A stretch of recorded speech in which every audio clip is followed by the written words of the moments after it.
And we're live. And with Hmm. me, I have the very brilliant Agents of Doubts. Thank you very much. It's a pleasure to be here. I am really happy that you came.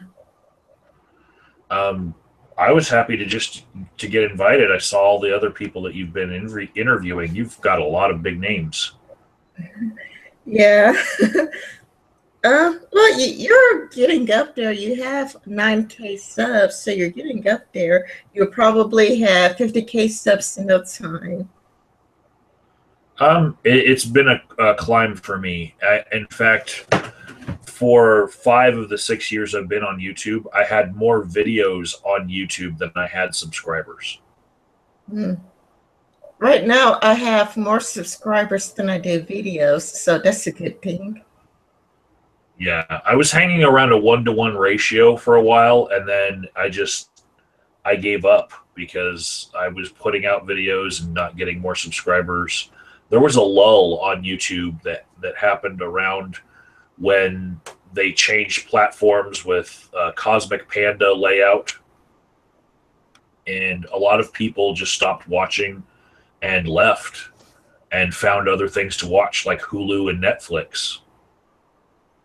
Yeah, it's I think it's harder to connect now than the old original platform. Mr. Epstein, he made a video about it, how people cannot just no longer uh it's no longer convenient for him to find videos addressed to him. Yeah. Well, I feel like a lot of the changes that they made were anti-stalking changes, and they were changes that were made in response to uh, companies popping up to exploit YouTube. And one of the things that they were doing was people had their subscribers and the people that they were subscribed on their channel page, and you could crawl down the entire list. Well, people made bots to crawl down the entire list so that they could then send spam to channels offering, hey, we've got this service to increase your subscriber count or whatnot. Hey, sub for sub. And there's a lot less of that mail going around now. That's true. But the cost of that is we can no longer see someone's subscriber base and the people that they're subscribed to. And what that used to prevent was people having fake views and fake subscribers. You know, we could see the subscriber bots in their subscribers, but we can't see that anymore. There's no transparency. That's what we gave up for that. That's true, but Mr. Epstein complained that it made it harder for him to connect to his fans and people who made video responses addressed to him. Oh, definitely. Um, Somewhere with all of the revisions that they made, I stopped getting notifications of every person that subscribes to me.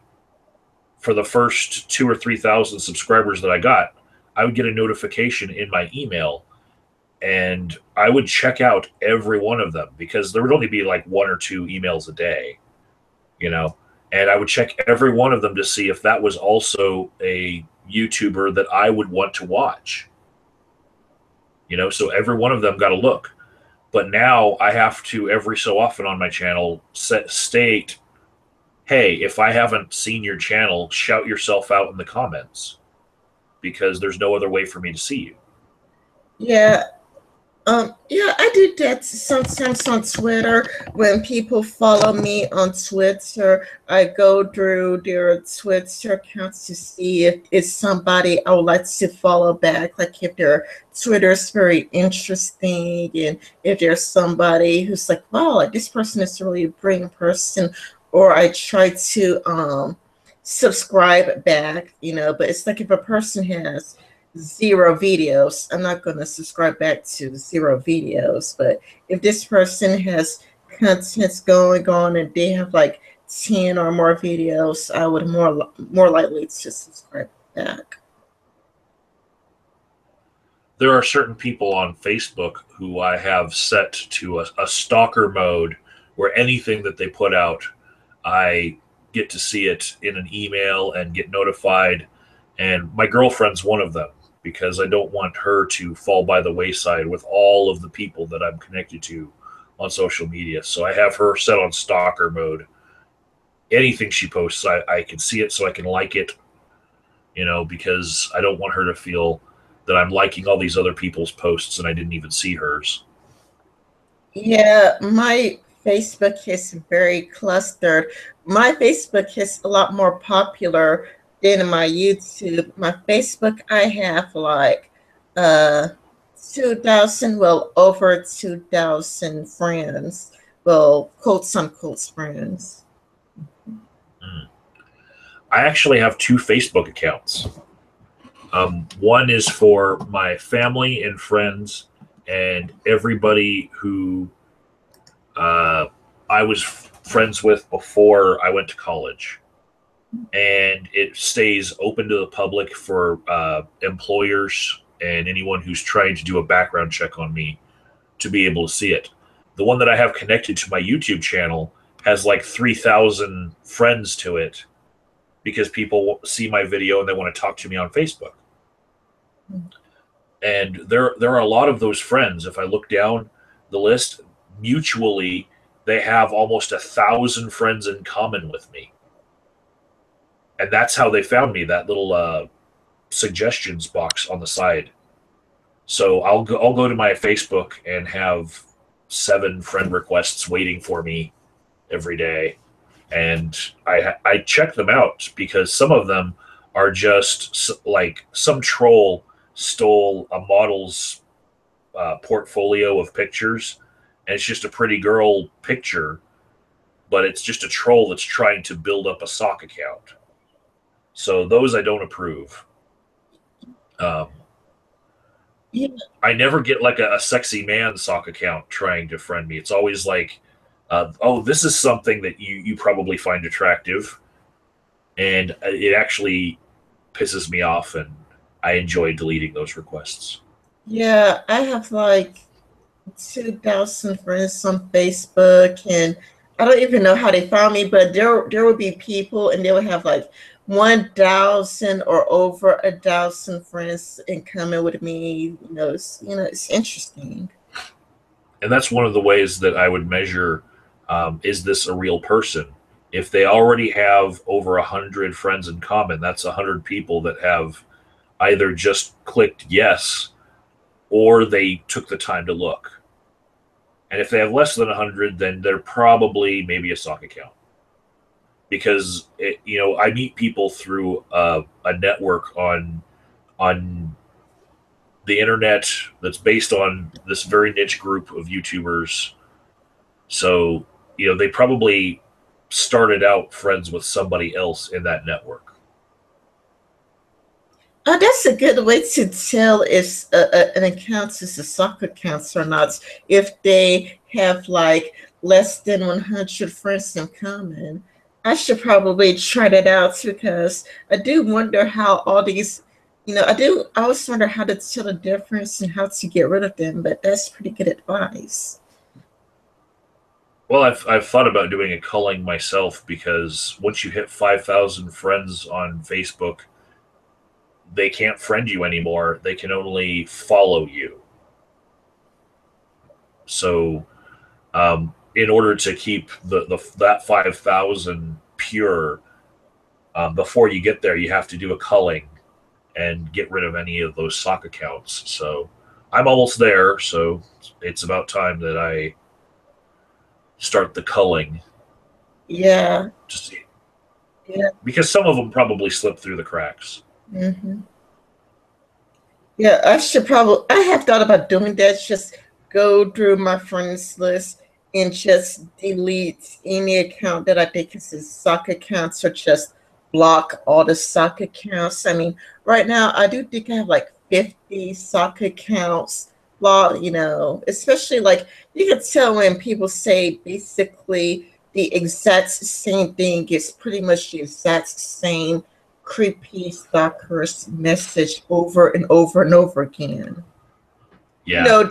Where do you live? What's your phone number, people?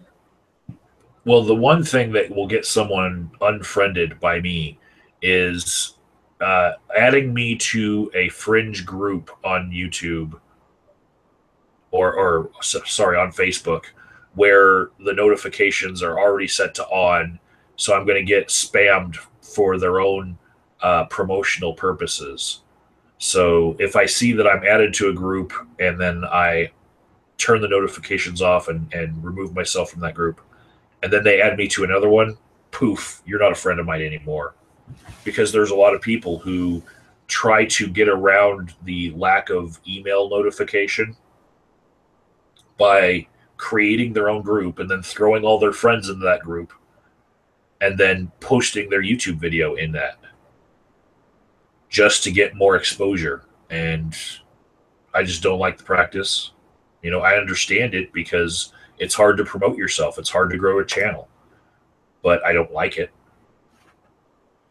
Yeah, I mean, I do think it's harder to grow a channel now than with the original platform. I think that with the original platform, how it was like about, I don't know, 5 years ago, I think, or 7 years ago, I think that's when it was easier to grow your channel than it is now because it's harder to meet people and who are, like you, similar to you.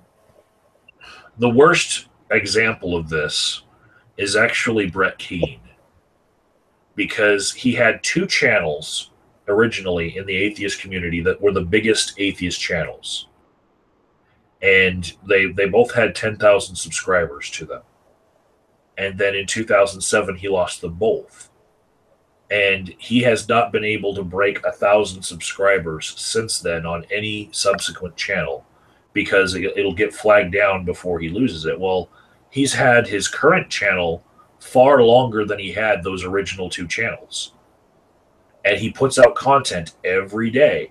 But, because of his reputation preceding him, but also because of how hard it is to promote yourself on YouTube, he doesn't get anywhere. Yeah. It used to be easier to promote yourself on YouTube, but now YouTube is thinking far, far worse. Like they're starting to demonetize, demonetize people, here and there. The other the other two examples I have of this are actually Life in a Tent and Megan Lee Hart, both of which used Google's algorithm. They figured out certain tricks in order to promote their videos. Megan Lee Hart was a reply girl, and every one of her videos had the title of another video that was popular that day in the title, the description, and in the tags. And by that, she was able to coattail off of every famous video, every viral video, by showing up in the suggested videos. And after her channel got to a certain size, she could show up as the #1 reaction video to everything. And Life in the Tent was the one who taught her how to do it. And he was doing basically the same thing. But after YouTube changed the algorithm slightly to make sure that that couldn't happen anymore, that someone couldn't reliably show up like that, their channels started to die. And then when people, with their backlash against that sort of reply girl thing, attacked their channels and flagged them down, they were never able to build up the same base because YouTube made it harder to do it fraudulently. Yeah. I guess a lot of people are pissed off at that because I do know that there would be plenty of YouTubers who would have a problem with, the way certain people choose to promote their channels. It's like, oh my goodness, you just make response videos. How could you? And the reason why we call it reply girl tactics is because there was actually a person called the reply girl, right? mm-hmm. And the day that YouTube changed the algorithm, she made a video crying, because she had built basically a little career out of it, and she was, I think, from a third world country. So she had no better way of making money in her country. She had no better prospects. And once YouTube put the kibosh on what she was doing, she made a video crying about it. That was her income. That's really sad. I mean, especially if she lives in the third world country. Did she live like in Saudi Arabia or something, or Afghanistan? No, she was definitely Latin American, Oh, but she didn't seem to have any better prospects. well, that's very sad and unfortunate. For this to happen to her.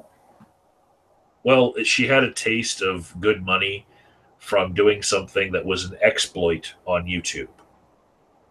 And I don't feel sorry for her in that the exploit dried up, you know, because the ad revenue is an honest, the whole system is an honest way of trying to get advertisers more connected with people that don't watch ads on TV anymore. Everyone has like a slingshot or a boomerang or some sort of DVR from their cable company where they're fast forwarding through every commercial. If they even watch TV that way at all, they could be watching Netflix and Hulu exclusively, like I do. You know, Oh, I only watch YouTube, Netflix, or Hulu. I never watch broadcast TV unless it's a football game. So I never see these commercials anymore. So these advertisers are trying to get these commercials in front of your face, and using exploits like that is diverting advertising revenue to her when it should be spread out to everyone who's making legitimate videos. Because all of these reply girl videos were not the best content. They were just trying to put out their reaction to the most viral videos in order to coattail, and they weren't the best content producers. And the advertisers actually want their stuff in front of content producers who uh, have content that's actually genuine. yeah, but I also don't like commercials. For me, fortunately, I watch Showtime, and for me, like the best thing about Showtime is no commercials. Or, this is something I've learned. It pretty much works that if you watch a YouTube video on their Twitter account, you don't really get as much commercials that way. Well, also the people who subscribe to YouTube Red, they don't see commercials the same way. And in fact, that doesn't cut out my ad revenue on YouTube. Those viewers who watch with YouTube Red and pay for it, I get a percentage of their subscription fee.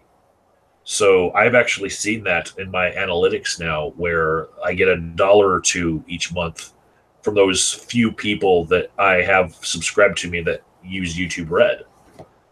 So it's like an ad blocker that actually does pay the people that you're watching. But I do suggest at various times on my channel I've done this. I said, everyone should get ad blocker because YouTube is also a social network. And if you look at how many ads you could be inundated in a day if you use YouTube as your primary source of entertainment, um, it's an hour or two out of your life every day.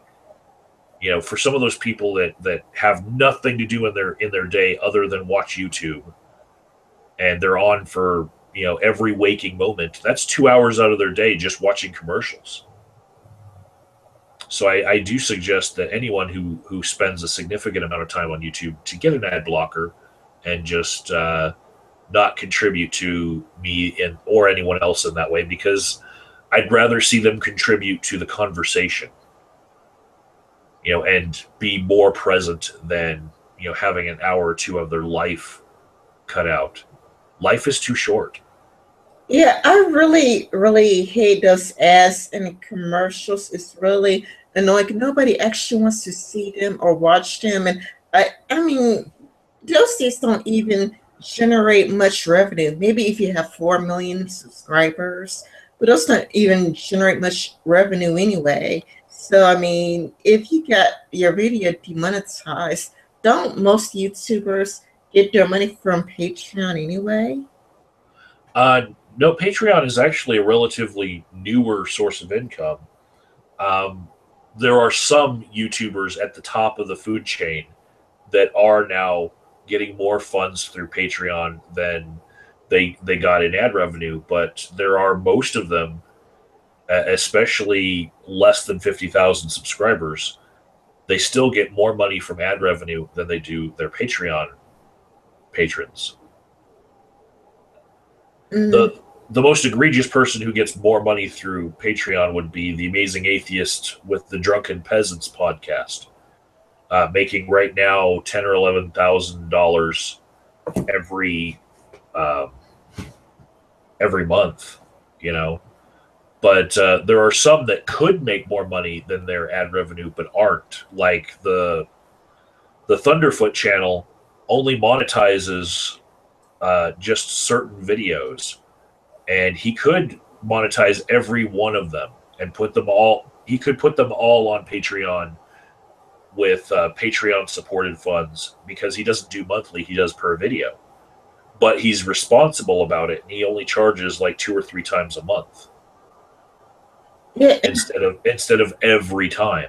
And so in that way, he's shorting himself because people willingly would pay. That you can set your own limit to how much you want to pay on Patreon. Like you could, if it's a per video person, you could say you could cap it at $10 and $1 a video. And then if they go over 10 videos, you've capped it. So there's a point of lesser returns. But all those people who are still willing to pay, you know, that's their decision. It's not like pulling teeth, you know. yeah. Sargon of Akkad, he has slightly over 500 patrons, and he makes a bit over $1,000 per video. I don't know how many he puts on Patreon support, but I feel like there are certain people whose content has gotten better from that, and certain people who haven't. I personally don't like the format change for the Amazing Atheist to the Drunken Peasants podcast. I preferred what happens on the Amazing Atheist's channel right now, and he actually shifted his Patreon support from his own channel to the Drunken Peasants podcast. So he's not getting as much money on Patreon for his own channel, and I feel like that really has changed his content for the worse. Um, the Drunken Peasants basically regurgitate other people's content for a living almost daily now, and that they're it's like the reaction video format or the reply girls. It's easy to make content that I don't feel is as good as it could be. I know that TJ can make better content because it's on his own channel. you know, all of his monologue rants are way better than anything that you get on the Drunken Peasants podcast. But I rather like the Drunken Peasants, because then that's how I found Ben, and Ben seems to be a really cool, chill guy. Not only that, but TJ also seems to be more authentic. Like he seems to be his true self rather than having a mask on. I liked The Mask, but I actually feel that at TJ's level of YouTube fame right now, it's almost a necessity to have a side channel like the Drunken Peasants because he has so many people reacting to him and making videos about him that to reply to them on his main channel would destroy his main channel. It would pull it down. And to keep his main channel just putting out his rants the way that they are, I feel like the Drunken Peasants podcast on the side is something that's being used to address all the detractors. You know, they get thrown into the lineup so that they can just dice up their videos on that podcast rather than him using his main channel. Yeah, it seems sort of pragmatic when you put it that way. Yeah. So in that way, I understand it. But when I'm voting with my dollar, I'm not giving money to the Drunken Peasants podcast because I don't like the format in the way that it regurgitates a lot of things, and that realness that you see in TJ, that spontaneousness, to me that reflects a lack of planning. This is their spontaneous reaction a lot of times to those videos. One person on that team has picked the video out and put it in the playlist, and the others have no idea what's coming up. Yeah. And I would rather see a more nuanced and planned out reaction to something than just the initial reaction.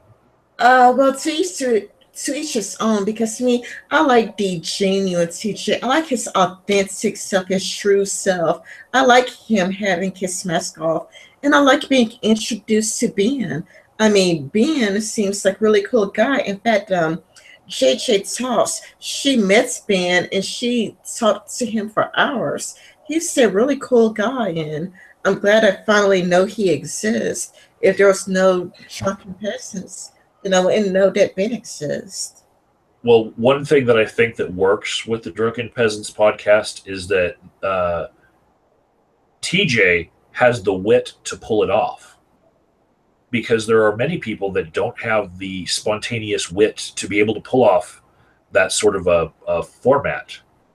You know, there's a reason why late night talk show hosts get paid millions of dollars. It's not like anyone can do that job.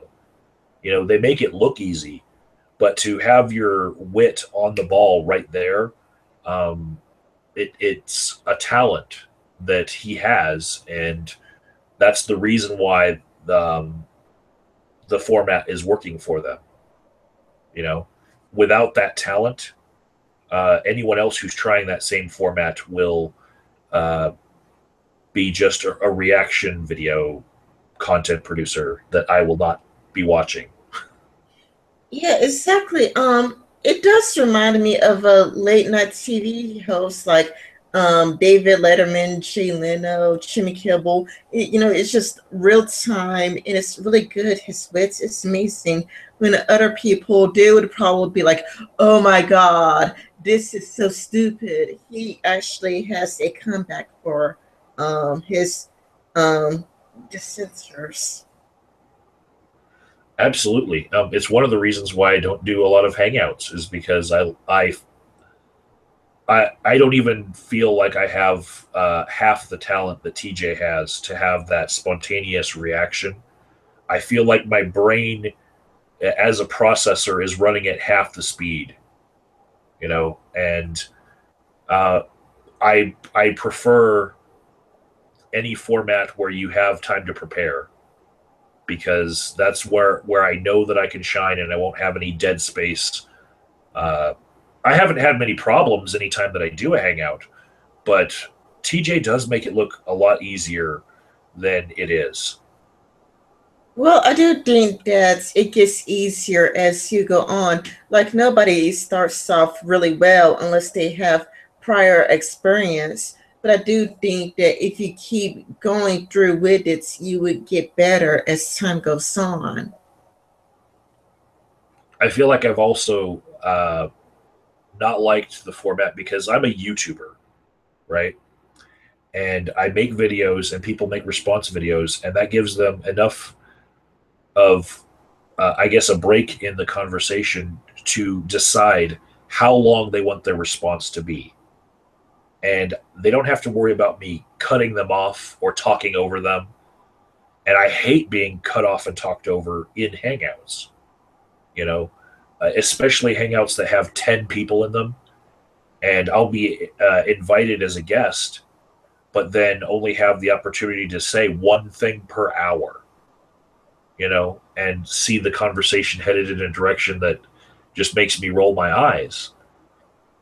I prefer the video format of response videos back and forth because you can craft your response to someone and have all the control that you possibly could muster. Every bit of control that you want in that response video. Whereas in a conversation, you have to be courteous and take turns and make sure everyone gets to participate. And past four people in a hangout, when it gets to 5, 6, and 7 people, I feel like everyone's responses are just watered down because they only have so much time to talk without monopolizing the whole show. I totally hear you on that one because I've been on different crowded hangouts and it does get so annoying and frustrating because it's hard to get a word in edgewise because there are like so many people cutting other people off, talking over other people, and it's like nothing just goes the right way. Or, it's like you don't get to say all the things you want to say because people would just cut you off and people would just talk all over you. It gets so annoying and frustrating to no end. It's like, damn, this is annoying. Also, I feel like sometimes the conversations run into lulls on many of the hangouts on YouTube where there's really nothing of substance being said for an hour. And there are some people who run hangouts for 8 hours at a time. And they just aren't talking about anything substantive. They People would be better off watching all of the prepared videos that are in their subscriptions queue. And I feel like those hangouts, some of them get up to hundreds of viewers at a time because of the interaction, because you can use the live chat, because that's a draw. But what it does is it takes away from the people who are crafting their videos and hoping to get a large viewership for them. But a lot of that attention span has been taken away by live shows. And this wasn't Google Hangouts that started that. Back when we had Blog TV, Justin TV, YouNow, all of the others that followed. The only thing that Google did was create their own version of the same thing so that they would stop losing all of those live views. But it was Blog TV really, in my opinion, that started this, where people would, instead of watching everything in their subscriber queue, all of the people that they're subscribed to, they would just watch one live show for hours and hours. And I saw the marked decline in viewership. That's one of the things that makes it hard for people to grow an audience, is people who run live shows daily. And I don't have the time in my life to run a live show daily, or 8 hours of show in a day. But that puts me at a disadvantage because I have other life things that go on. I have a job, I have a career, and I make videos as a hobby on the side. But people who have nothing to do but sit in front of their computer and make 8-hour long hangouts, they're getting a lot of attention span that is taking away from everyone who might be making better content for that little 10-minute video. And if everyone were to go back to watching those 10-minute videos, they might find that their enjoyment out of their entertainment would go up, because people craft those videos and put a lot of effort. Like, there's hours and hours of work that goes into a 10-minute video sometimes. And rather than, listen to people who don't have TJ's talent, try to pull off the same sort of format, maybe they should go see what it looks like when people use their time to condense all of that enjoyment into 10 minutes. I feel like that's why I make videos rather than stay in Hangouts all the time.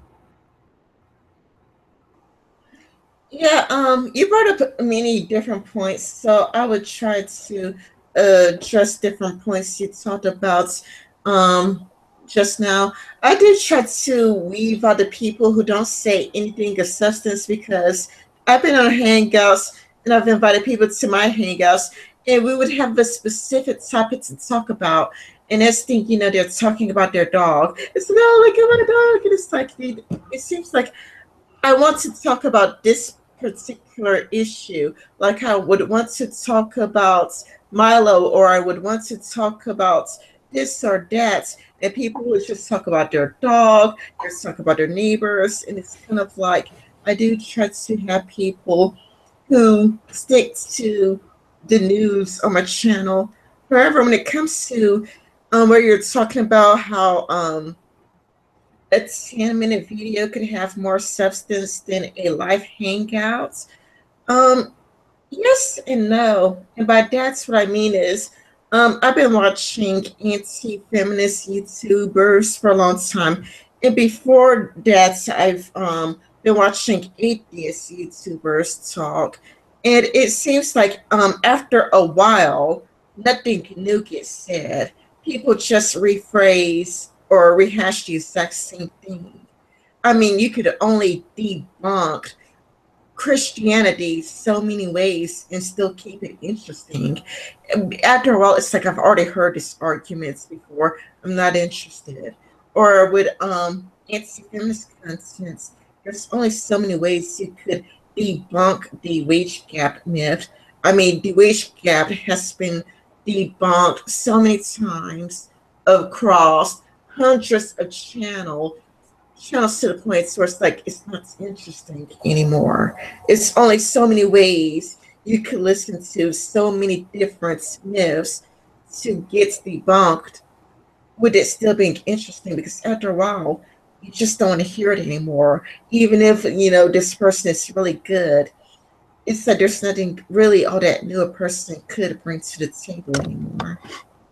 Well, in that case, I would tell anyone, vote with your subscription. You know, tell people, hey, we've heard all this before. Could you please move on to this other type of content, or spice it up? I feel like that sort of feedback would be very helpful to those sorts of YouTubers. I know myself, I seem to have half of my subscriptions all basing what they're going to make their video for the day on whatever is trending on Reddit's subreddit for atheism.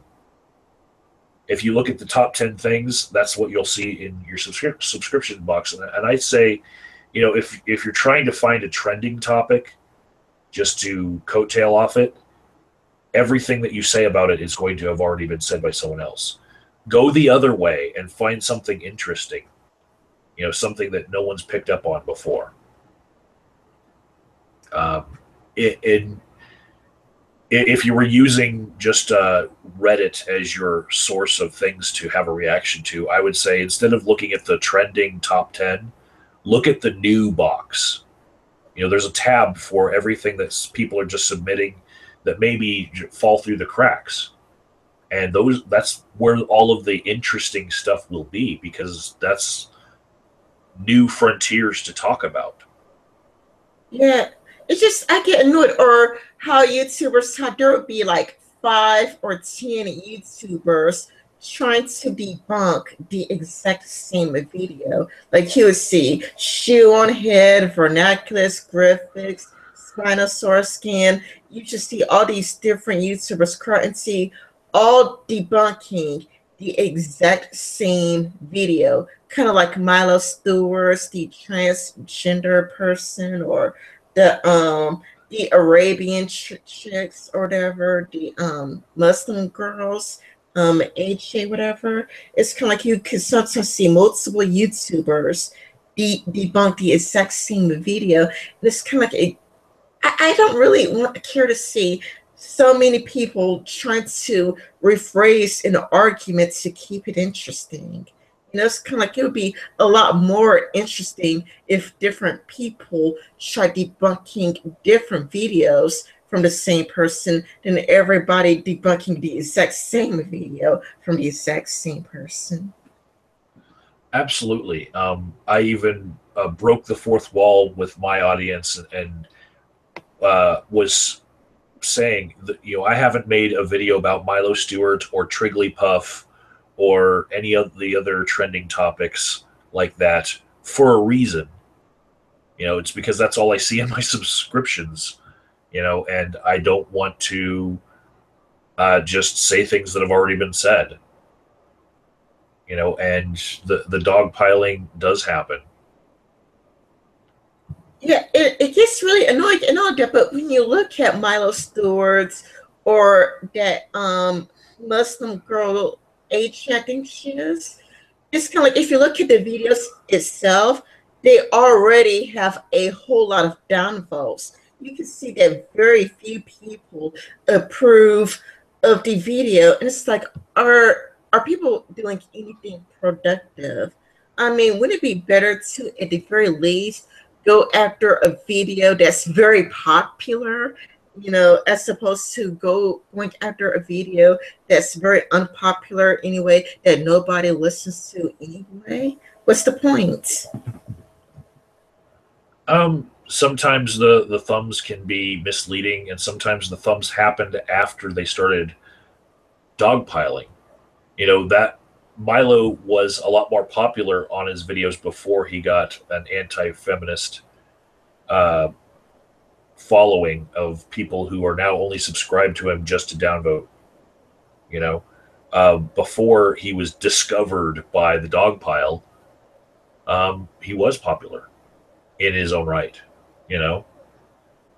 He was really, because I mean I remember Vernacular's intro, and he said that it already has a bunch of thumbs down, and I'm not here to for this person to get any more downvotes than they already have. So I don't. Yeah. The one of the ways that people get as brainwashed by that sort of rhetoric as Milo is, when he made that, everyone is phobic of everything that they're not video. One of the ways that people fall into that sort of brainwashing is they get it reinforced by people liking them more when they state those things. There's that bubble of everyone, you know, agreeing with each other. That echo chamber that he was in, and once he got his echo chamber, found out, that's when the down thumb started happening. And now he's probably rethinking his views because he is aware of this giant mass of people who disagree with him and have reasons for that.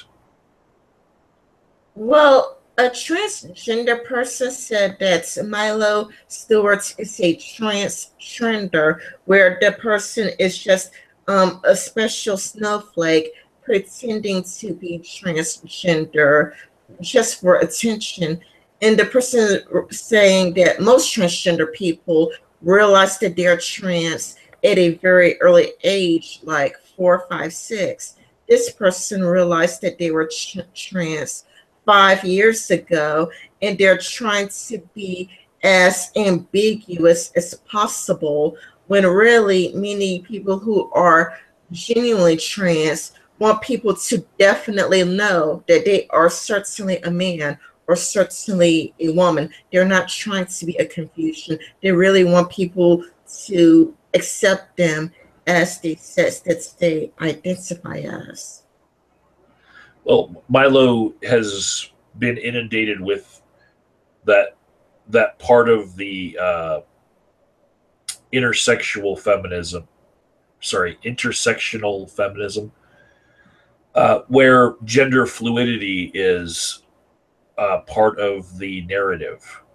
And so you don't have to pick part of the dichotomy of man or woman. You don't have to transform yourself all the way from a woman to all the way being a man. You can be anything in between now. And so I feel like uh, that doesn't really make me want to consider Milo a trendy transsexual, somebody who's just there as a trend. I feel like Milo believes that you can be an androgynous person and use specialized pronouns just for you. You know, that's part of the rhetoric that he's been learning.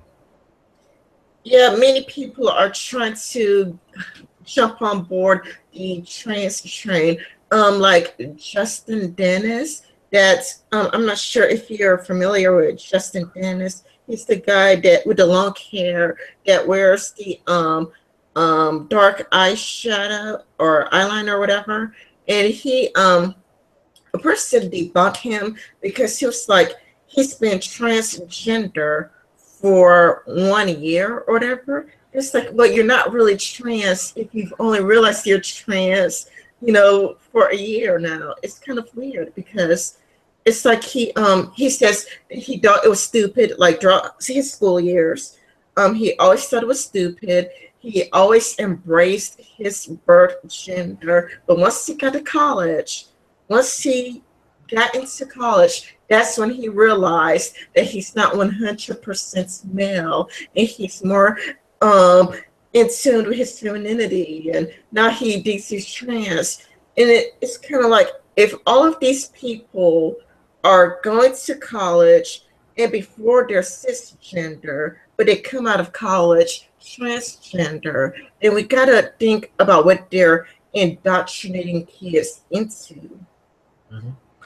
Well, I don't fault anyone for coming to that decision late in life, and I won't judge anyone for how long they have been trans.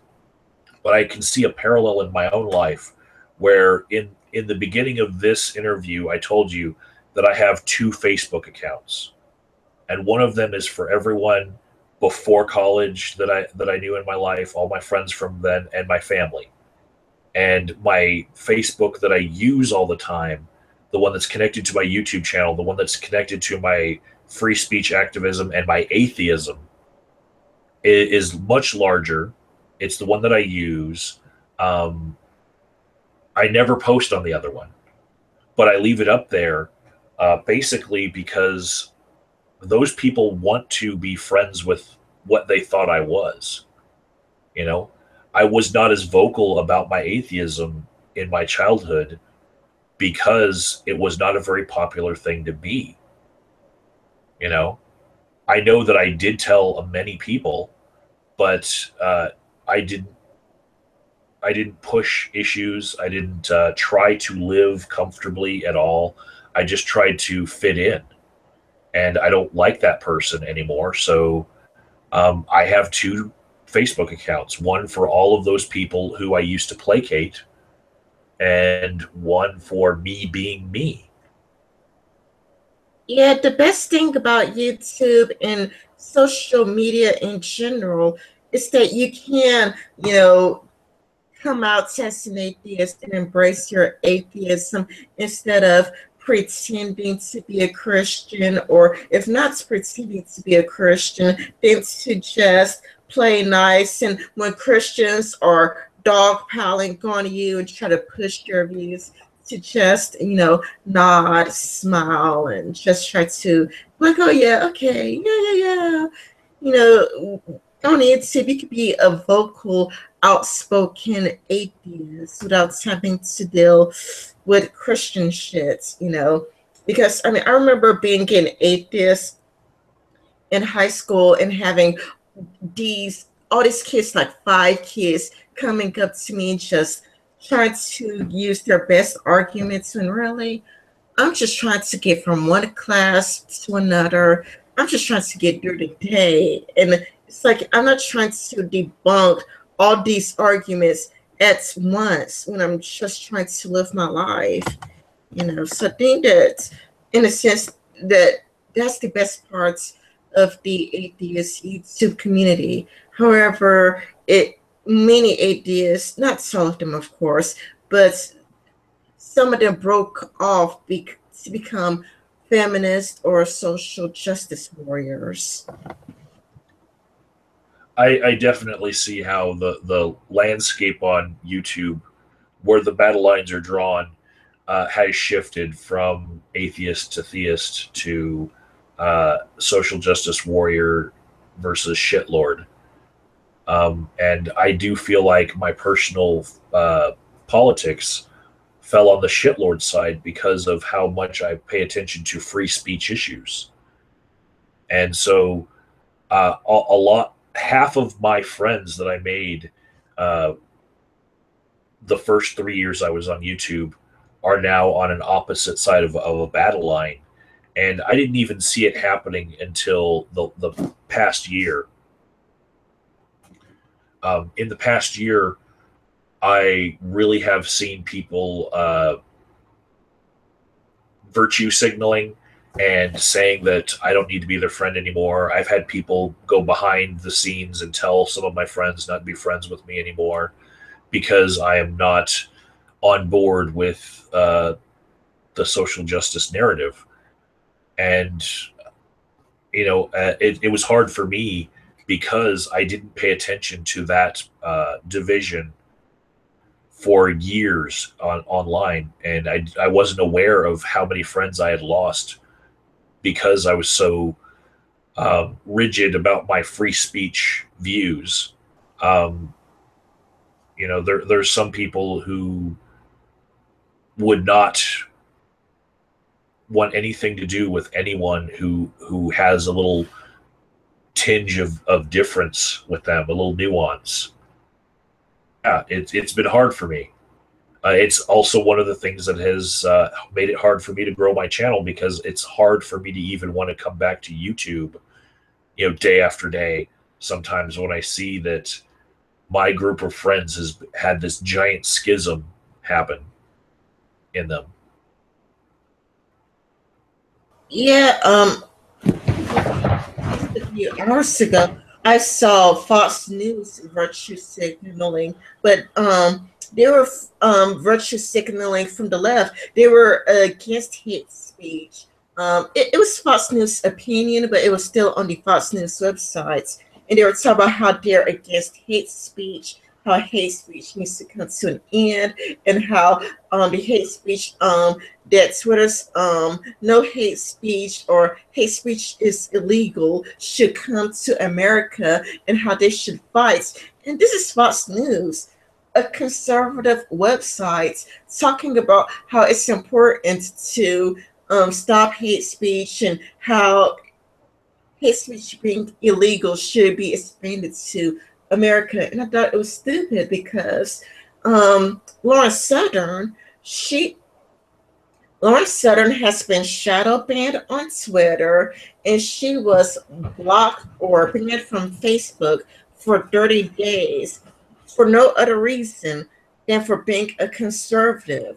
When people say they want to get rid of hate speech, well, they may want to get rid of the Nazi and the white nationalists, but people from the left also consider conservative viewpoints to be hate speech. And Laura Southern, she's friends with Darren Meyer. Darren Meyer is like her best friend, and Darren is a trans. And it's kind of like she seems like a nice, open-minded individual, but she's hateful for no other reason than for being a conservative. She even had a person throw a bottle of piss all over her, all because she's conservative. Milo Yiannopoulos, a gay man, has been banned from so many places because of his conservative viewpoints and because he's against feminism. The thing is about being against hate speech is define hate speech because it's not just targeting the KKK. It's not only targeting the Nazis or the we hate Jews people. They are targeting people for having a conservative viewpoint. It is targeting the Donald Trump supporter. It is targeting anybody who thinks feminism is stupid. That's who they're targeting for hate speech. The Justicar. The Justicar was locked from Twitter just for making fun of feminism. He did a video on it. the thing about Mhm. censoring hate speech is because of this broad idea of what hate speech actually is. And so many people who are like gay or trans or black or whatever, who just have a different opinion, are getting banned or from websites just for having a different opinion. I definitely I see that there's a hashtag for hashtag I stand with hate speech, and people that are by no means hate speechers, they have been using this hashtag because they believe in free speech, and free speech necessarily defends those opinions that you don't agree with. You know, so yeah, it's saddening to me to see a lot of my former friends going into the mindset that it's okay to censor and stifle free speech. And that is my one issue that puts me squarely on the shitlord side of things. You know, for as far as affirmative rights for all sorts of minority people, if there were a law that was on a ballot, that had been thought about, and it was something like, hey, let's make things more accessible for this minority, I would probably vote yes, on most all of those issues. But what I'm seeing now is, instead of the well refined idea from the social justice camp, we see all of the fringe ideas being popularized before they've been thought about and whittled down into something that we can all agree on. You know, um, there there are many similarities between people on either side of that line. It's just those people on the shitlord side many times know where the slippery slope leads when you start banning hate speech and you start extending the definition of hate speech to those people that you disagree with, you know? Yeah, and that's what the person from Fox News missed. They were, showing hashtags like "fuck blacks," "fuck Jews," hash, hashtag "make America white again," but they don't see the slippery slope that Lauren has been banned from Twitter, and she's not hateful at all. She's just conservative, and she's been banned from Facebook for only being conservative, and conservative voices has been stifled. The thing is, when it comes to hate speech, there's a slippery slope to it. To when would it end? It becomes, if you think the wrong way, you're hateful. If you don't believe in the wage gap, you're anti-woman. If you think that Black Lives Matter is a terrorist group, then you're anti-black. You know, it's kind of like it goes through that slippery slope through which, if you have any opinion, like if you're like, well, men don't get their periods, then you're anti-trans. And I mean, if I have children someday, I wouldn't want my little boy to think he's going to get his period, because he's not. But that would make me a transphobic bigot. And I don't hate the trans. I just want to live in reality.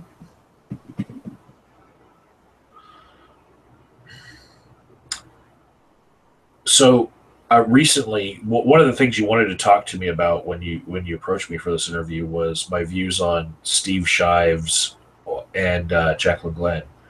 Recently, I made a video calling out Steve Shives for um, saying that white people need to recognize when they're trying to speak to certain groups that they should probably have someone within that group speak for them. If you are a white cisgendered male, then you need to realize that you are oppressive intrinsically, and that you should probably have somebody in the group that you're trying to address speak for you. and I called that out as being racist. You know, do I want his speech banned? No, no. Go ahead and explore that thought as much as you can explore it, because I feel like if you talk about that subject enough, about how you think that a certain type of people need to recognize something about themselves that is a limit that other types of people don't have. If you keep on thinking about that enough, you're going to come to the realization yourself that you're racist, you know? But, you know, as it was stated, you know, if I were to say the same thing about black people or trans people on my channel, he'd be calling for a ban for my channel, and hey, all of my subscribers go down thumb his video, and that has the nod wink wink of, hey, go flag his video down, you know. But I don't want his speech flagged down. What I want is for him to think about the implications of what he's saying. So I want him to continue, you know, mulling it over, and part of that conversation is going to go across, you know, things that are racist. He's going to have to state some of his racist views in order to come to that realization. And I'm okay with him holding those positions until he, you know, comes to a better conclusion. And doing so openly and having that conversation out in the open. I'm okay with all of that. That's the only way that people are really going to change, is to be able to speak and to be able to state what is on their mind. If they can't tell you how racist they are, how can you counter their position? Yeah, I totally agree with you on that. I believe that Dave Rubin said the exact same thing on the Rubin reports when he was talking about Free Amos Lee, where it's kind of a lot like the way you get rid of bad ideas is through refuting them, not by jelling people who have the wrong opinions. The other point that you probably had me on this show for was to ask me why I have railed against Steve Shives and Jacqueline Glenn so much. And that has to do with what we were talking about earlier with the algorithm on YouTube deciding who's popular and who's not by suggesting things on the suggested videos tab on the side. And one of the things that Steve Shives likes to do is use a crutch of 5 things, and it's a clickbait type format. You see all sorts of list videos and list websites that will just generate lists of anything because people want their information condensed in a sort of easy to digest thing. And so I really feel like Steve Shives is not the person who has all of those subscribers that he has. I feel like it's actually lists that actually have more of a claim to his subscriber count than he does. The format of 5 things, you know, that anyone could do is the reason why he has those subscribers. And I feel like it's a little bit psychologically manipulative, especially for people who have looked into the phenomenon, like I'm sure he has. He's using that phenomenon because he knows that it's successful. But it really isn't the path to better content. And so that's one of the reasons why I dislike him. But Jacqueline Glenn has something far worse, in my opinion. And that is a format that was built on plagiarism. She used other people's content to build up her subscriber count. There are many, many instances of plagiarism that have come out. And she still has those videos up, even though people have called her out on those videos. She won't take them down because she knows that part of her constant access to that suggested videos tab, part of the reason why she keeps getting promoted by Google's algorithm is because she has those videos up with, hundreds of thousands of views on them. So she will continue to be famous on YouTube. Now that she's been caught as a plagiarist, she's trying not to do that anymore. So she's making fluff videos, videos with far less substantive content. And if you look at her channel from October when she started getting caught to now, you can really tell the difference in her format. She's trying to be more of an entertainer than the scholar that she used to put herself out as. But she built her base on that plagiarism. And so now she has this format where she has millions of subscribers, hundreds of thousands of subscribers, millions of views, and she constantly gets suggested by the algorithm in everyone's suggested videos box. And we can't take that away from her. She has decided for herself that the ramifications of her plagiarism, all that she has to do for a penance is to say, well, I'm sorry and I won't do it anymore, and I've done a lot of reflecting. Right? But in any other field, if she were an author or if she were a recording artist, she would have lost her shit. She never would have been trusted ever again, and she would never have any sort of career in those fields. But now on YouTube, because she has built that subscriber base, all of those views on those videos that have plagiarism in them, she's going to get suggested to everyone because Google doesn't pay attention to that in the same way.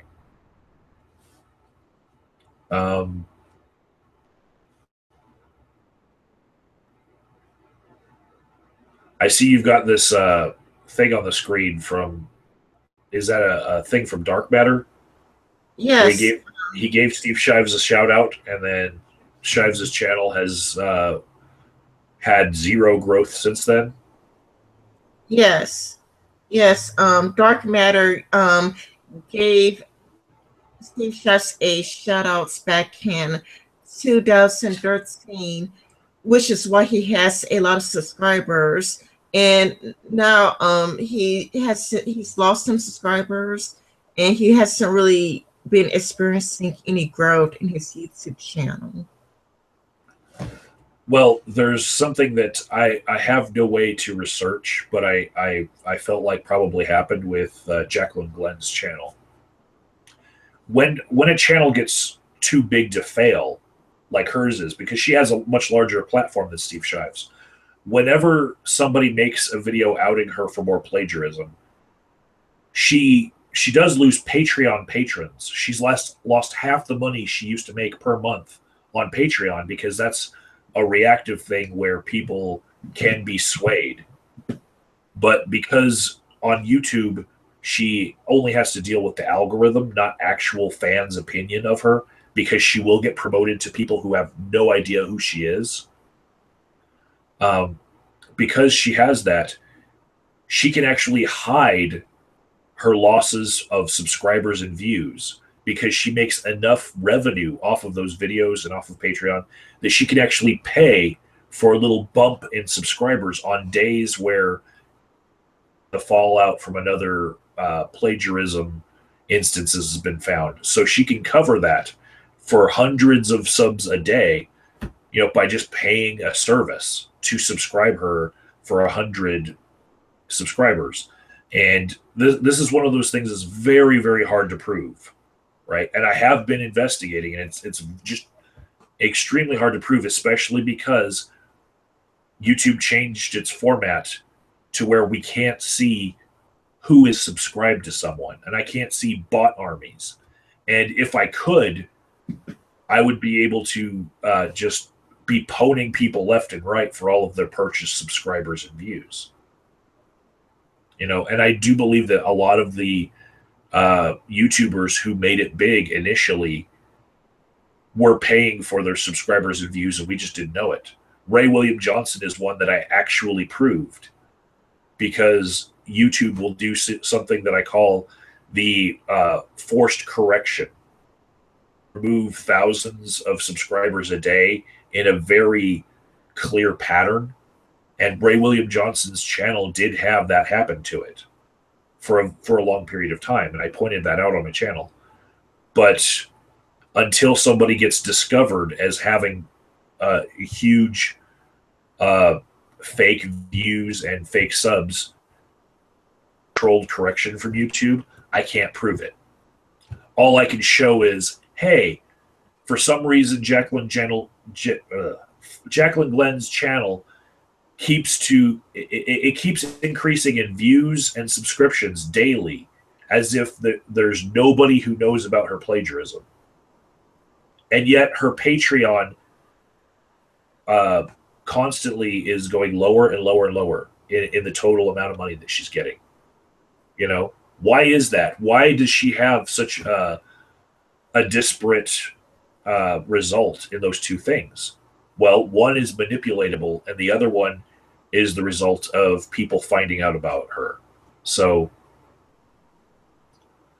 it's one of those oddities that will be corrected one of these days. You know, she will be found out for everything else too.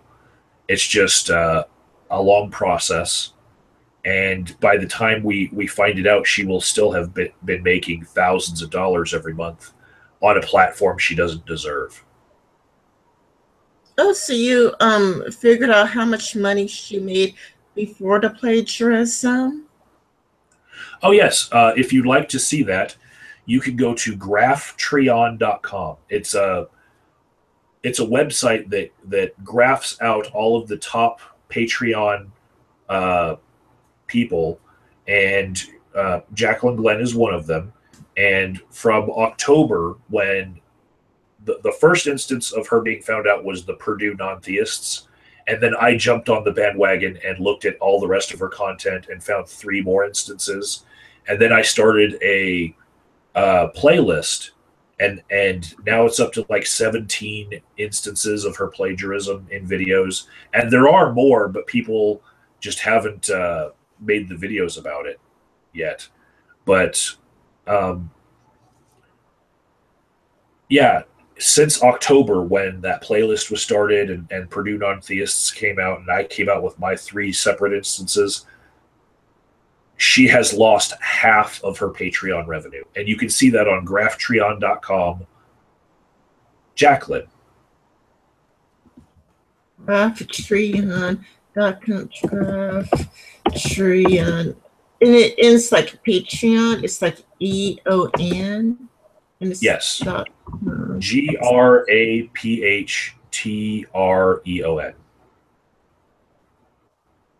I got McAfee website said advisor that says it's a dangerous website. It's not a dangerous website. Not at all. Yeah. Oh, Johnson, it says like, do you accept the risk to go to this website? I could share it. It's safe. Yeah. Do you see it? Well, are you sure you want to go there? Jacqueline? Yeah. It's just let me see. / Jacqueline Glenn. Oh. Sorry. Let me search creators to get you the actual link. It might be a user. Sorry, /creator / Jacqueline Glenn. That's what it is.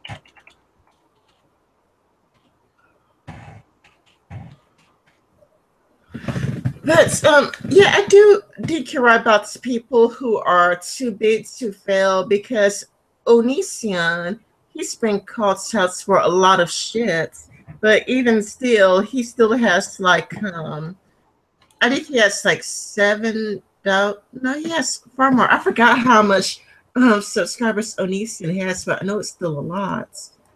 Even though he originally lost half his subscribers at one point. And Jacqueline Glenn just lost another $100 of Patreon revenue per month. And what I attribute that to singularly is on her Jacqueline Vlogs channel. I had made a video where I said that I didn't believe that she'd done the research on a recent video of hers about Avalion.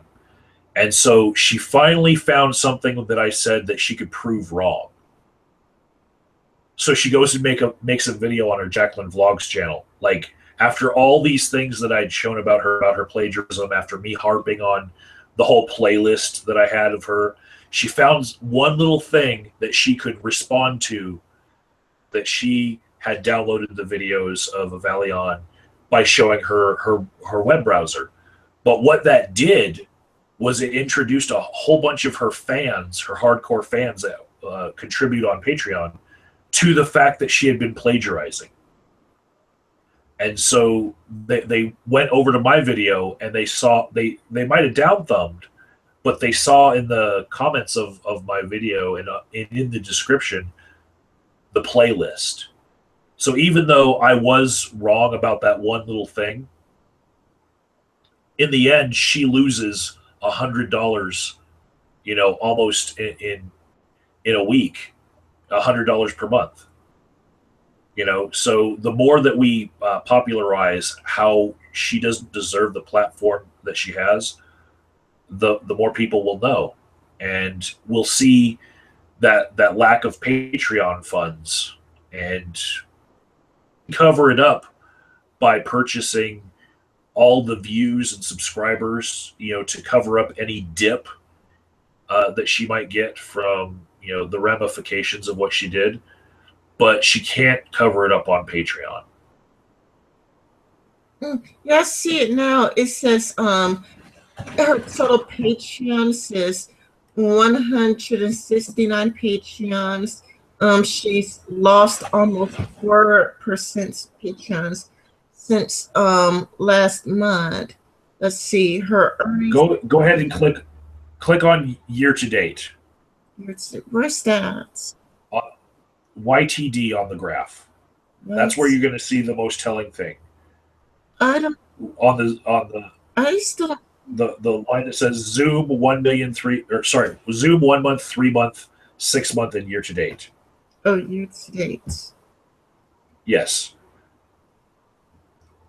Okay, you can see how she's had this steady decline. And sorry, go ahead and click on all.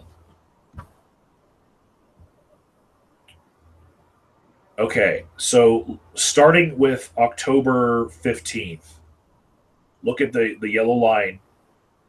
Sorry, October 2015. That's when it all started coming out about her. And you can see that now her revenue is half of what it was in October of 2015. Yes. It does go really down, especially at some November 14. That's when you see it's at the. Well, that was just a thing where Patreon was not counting right. You can see the two asterisk yellowed areas on the graph. That happens on everyone's graph because Patreon changed a rule that like changed how they counted the total funds. You know, so anything that's within those little yellow areas, Graphtreon says don't pay attention to that. Pay attention to the rest of the trend, though. You know, she had it when the news broke, she was getting $1,300 or so per month from Patreon, and now she is getting, you know, less than $700, and that is a real penance. That is a real punishment, you know. And what I would like would be for her to lose her platform.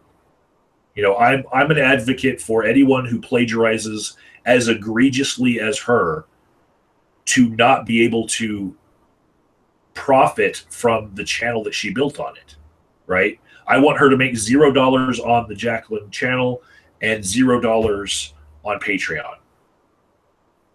But some people have blown this up to, what, do you want her executed? You know, I've gotten that comment before. And no, I don't want her executed.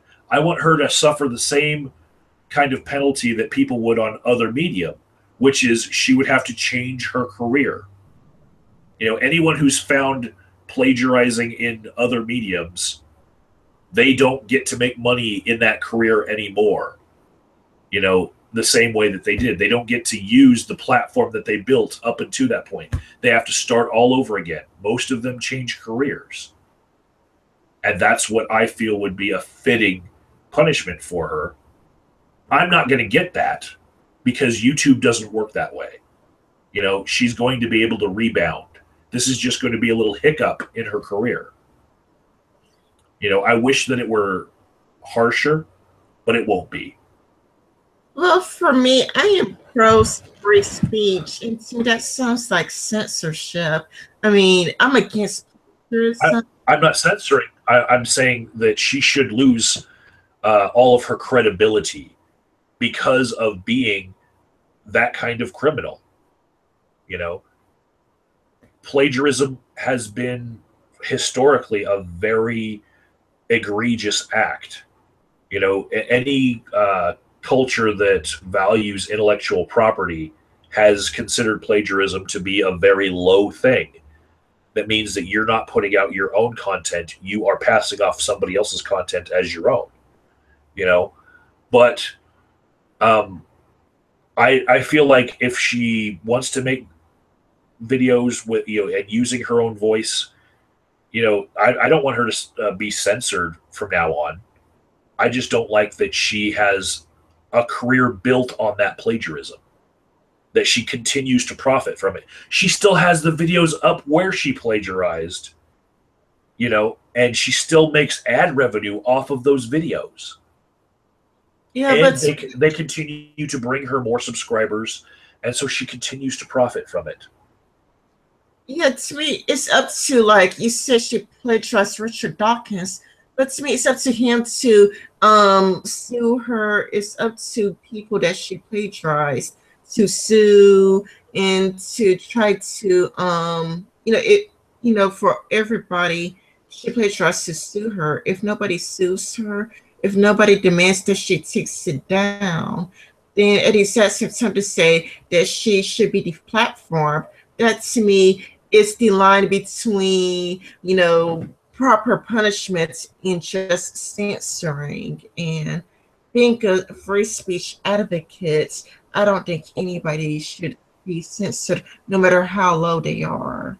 Well, I'm not saying that she should be deplatformed.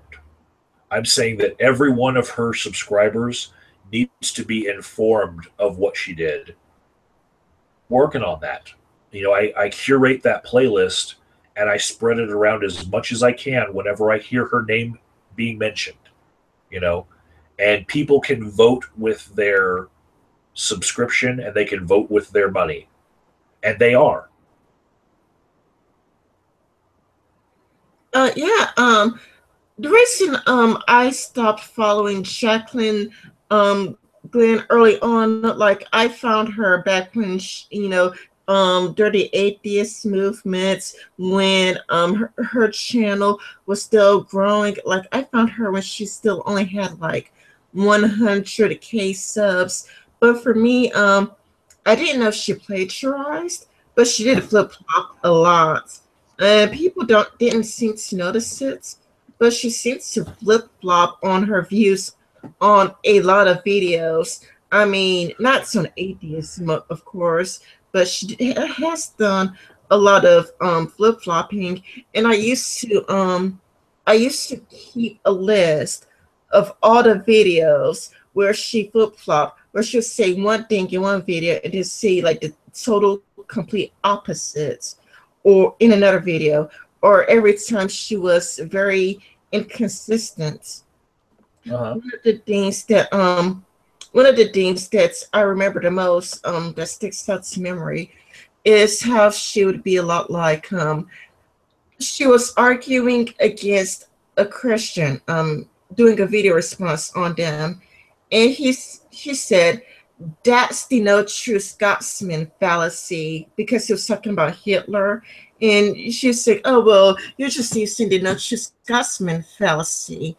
Then a few days later, like 2 or 3 days later, she says that SE Cup is not a true atheist. She's not a real one. Not only that, but and she was a guest for the Amazing Atheist, and she did a guest video for him, and she says that the people of Westboro Baptist Church are the truer Christians.